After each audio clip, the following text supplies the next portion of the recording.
PHIO stock, is this the right time to buy? I'm going to answer everything around that in this short 1-minute video, so watch till the end.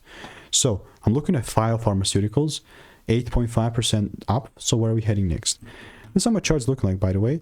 Talked about this plenty of times before, but on these pumps is how I made my previous money on the sell side, right?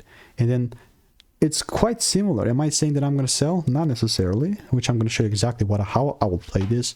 But this is the before.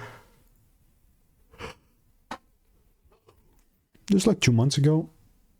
And not only did it actually come down, did this come down.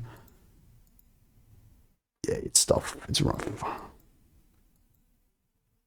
Still, if I see another double break, I'm still willing to take things down. Other than that, everything else is going to be noise, so I'll continue to keep you updated. And if you want to make more money trading in a simple, lean way, click the first link in the description. It's free newsletter. Goodbye and enjoy.